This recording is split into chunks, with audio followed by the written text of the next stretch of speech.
Salut les amis, j'espère que vous allez bien. Petite vidéo actualité et des transferts par ici, des nouveautés et des matchs qui vont se dérouler demain. Genre, je veux dire l'Euro. Donc, n'hésitez pas de participer dans les commentaires et on continue sans hésiter avec 10 ans aujourd'hui, les gars, que l'Allemagne fesse le Brésil 7 buts à 1. Donc, c'était dans la Coupe du Monde, je pense 2014, où Neymar était blessé, les gars. Lorsqu'il était blessé, donc il était forfait pour le reste de la Coupe du Monde. Donc, l'Allemagne avait fessé le Brésil 7 buts à 1. Donc, on pourra voir les buteurs, les gars. Thomas Müller à la 11e minute, Klose 23e, Kroos 24e, Kroos encore 26e, Kedira 29e, Choulé 69e, les gars, et Choulé encore 79e. Donc, doublé de Choulé et de Kroos, les gars. Donc, ça a été un fessé, une humiliation du côté du Brésil, puisque parce que Brésil a quand même un bon effectif, pardon, on le sait tous. Donc, sans Neymar, les gars, ils n'ont pas pu jouer. Donc, les Allemands les ont fessés. Donc, je ne sais pas si c'est en huitième de finale ou bien c'est en quart de finale. Donc, c'est aujourd'hui, les gars, ça fait pratiquement 10 ans que ça s'est passé, 10 ans jour pour jour, qu'ils ont reçu des fessées de la part des Allemands. Donc, ce match dingue, c'était il y a 10 ans, jour pour jour. Ce jour-là, l'Allemagne ridiculisait le Brésil en demi-finale de sa Coupe du Monde, 7 buts à 1, sous les yeux absourdis de certaines 2 millions de spectateurs. Le score était de 5 buts à 0 après 29e minute de jeu. Le match du siècle, donc c'est quasiment le match du siècle, les gars, parce que déjà à la 30e minute, les gars, ils ont déjà eu les 5 buts à 0. Donc ça a été un match horrible de la part du Brésil.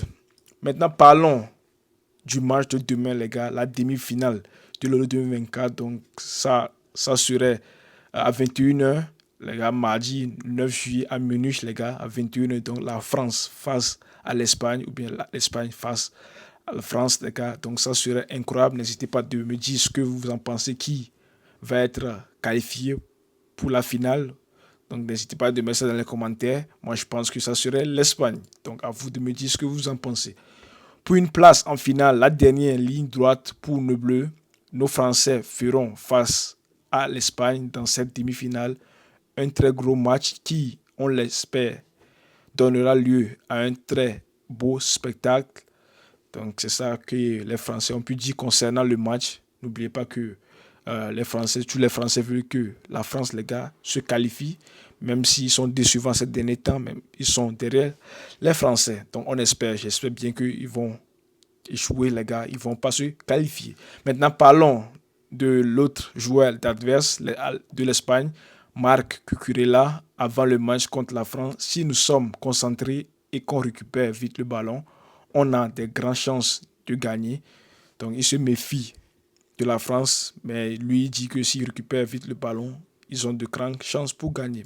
Parce qu'ils ont quand même des bons joueurs de qualité et quelque chose pour faire du mal à la France. Donc, retour sur la très, très grosse prestation de Dani Olmo face à l'Allemagne, entrée en cours de jeu pour pallier la blessure de Pedri. Le milieu de terrain de Leipzig a été monstrueux.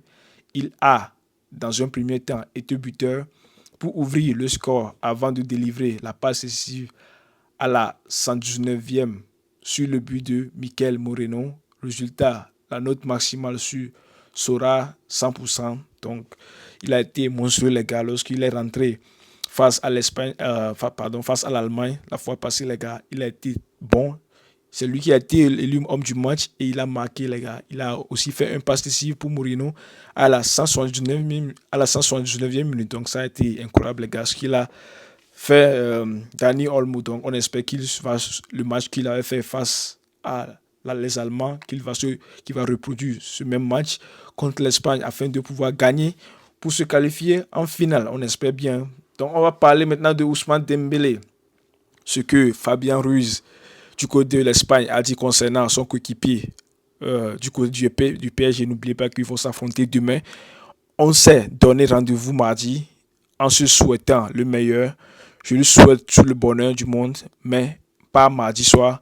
Donc c'est ça qu'il a pu dire à son coéquipier Ousmane Dembélé parce que lui aussi veut gagner pour se qualifier en finale.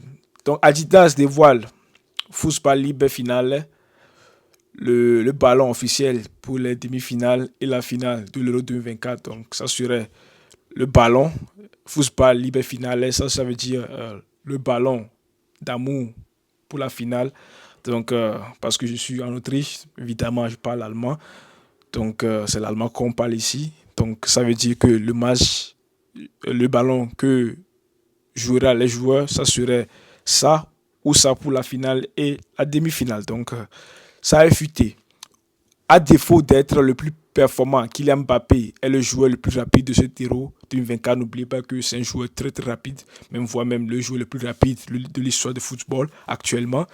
Donc, on va voir ce qu'il a pu réaliser. Kylian Mbappé, 36,5 km par heure. Ferran Torres, 36 km par heure.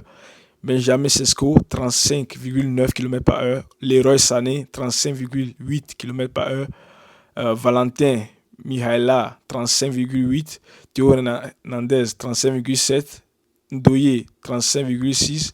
Mickey Van de Ven, 35,6. Rasmus Holung, 35,5. Raphaël Leao, 35,4 km par heure. Donc, ce sont les joueurs les plus rapides de l'Euro, les gars. N'oubliez pas que Kylian Mbappé est le premier. Donc, ça, c'est incroyable, les gars. 36 km par heure, les gars, c'est quand même incroyable. Hein. N'oubliez pas que quand on est en voiture et, et on conduit, les gars, 30 km par heure, les gars, imaginez 36 km par heure, ce joueur arrive à courir aussi vite comme ça. C'est incroyable. Donc, c'est pas facile. C'est pas tout le monde qui arrive à faire ça.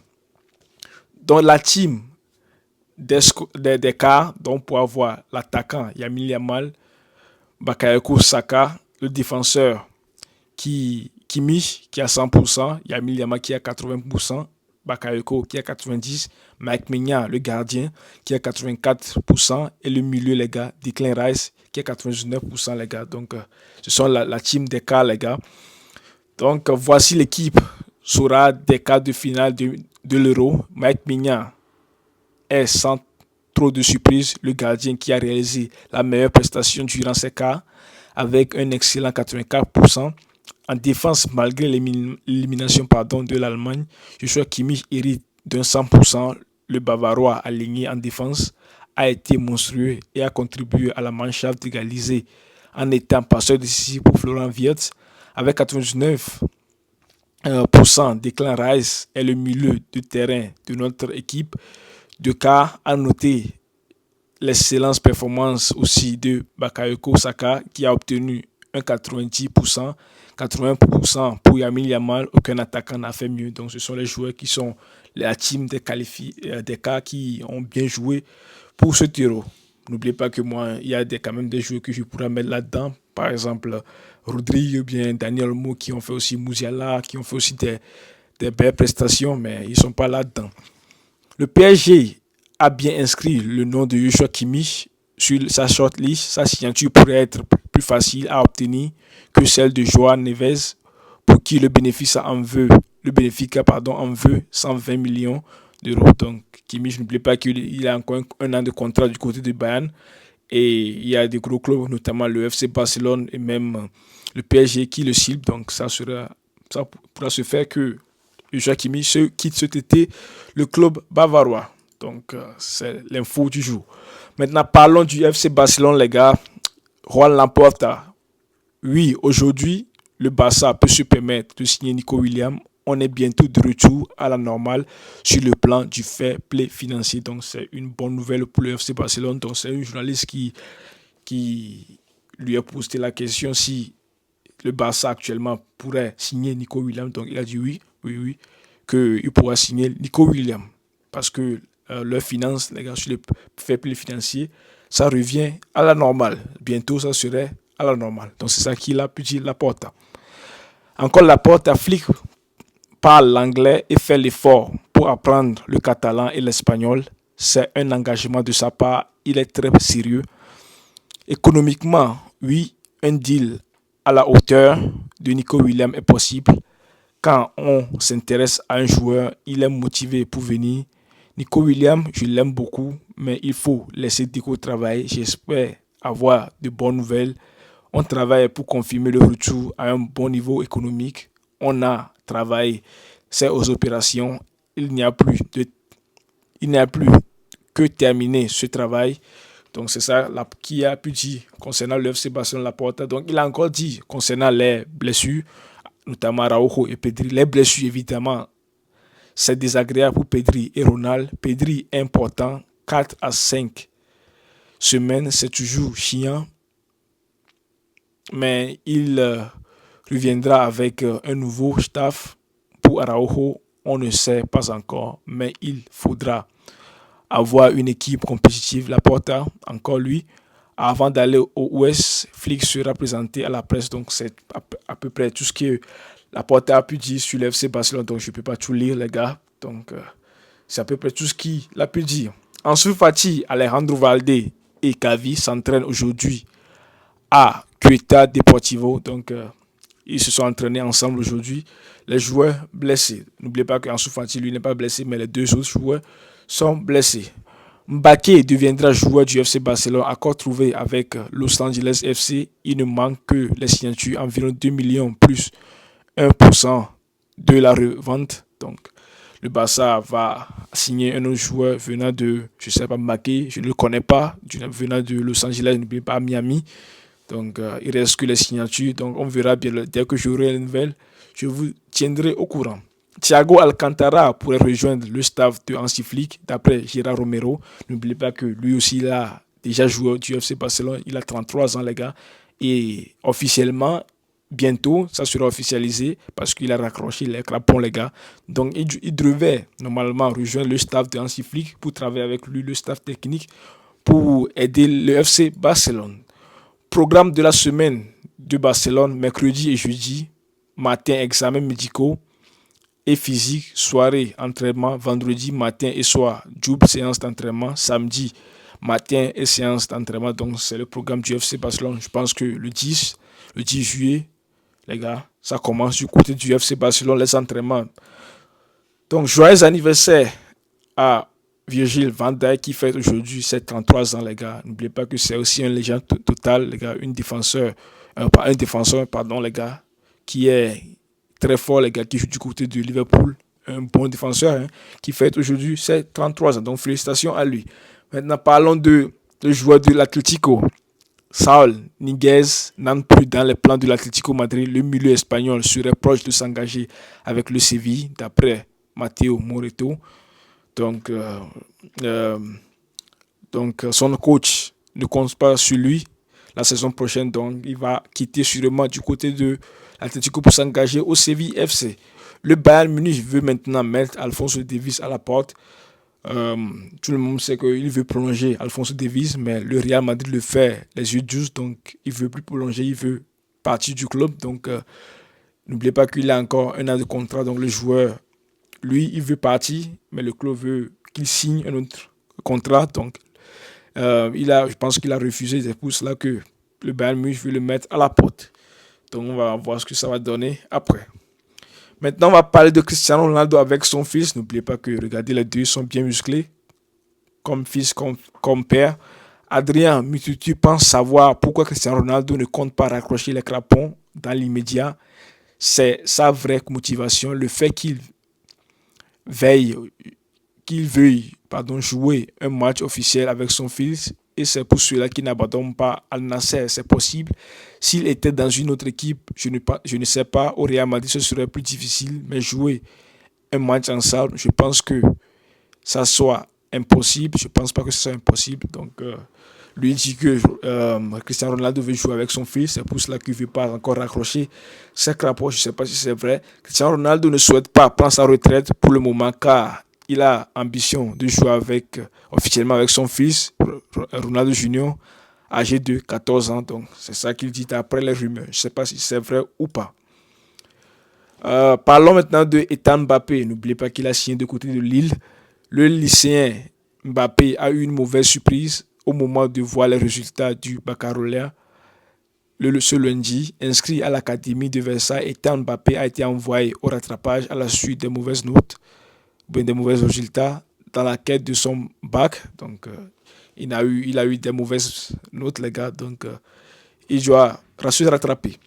Roberto De Zerbi a dirigé son premier entraînement sous ses autres couleurs. Donc, il est du côté maintenant de l'OM, les gars. Donc, il a commencé son premier entraînement. Donc, des Herbies. Enzo le fait à l'AS Roma, here we go, montant du transfert 23 millions d'après Fabrizio Romano. Donc, je ne connais pas le joueur, mais il a signé du côté de l'AS Roma. Donc, on pense que ça serait un bon joueur. On espère, hein. On va voir. Manchester United a officiellement informé Bologne que le club payera la clause libératoire de Joshua Zirkzee 40 millions d'après Di Matteo. Donc c'est un joueur qui évolue du côté de Bologne, qui est un bon joueur qui a quand même fait une bonne saison, les gars. Donc Manchester United veut le signer à 40 millions, lever sa clause d'option. Olympique de Marseille a envoyé une offre officielle à Manchester United pour Mason Greenwood. Discussion en cours entre les deux clubs. Le joueur anglais est la cible principale de l'OM et un accord est proche. Les Red Devils sont ouverts à un départ sous la forme d'un prêt avec obligation d'achat. Pardon. Donc, d'après Fabrizio Romano, il devait quitter du côté de Manchester United pour s'engager avec des habits du côté de l'OM, donc avec un prêt avec option d'achat, les gars, obligatoire. Mason Greenwood. C'est tout ce qu'il avait dit, les gars. J'espère que ça vous a plu. Un grand merci pour le soutien et à demain pour la suite, pour le débrief de la France face à l'Espagne. Ciao.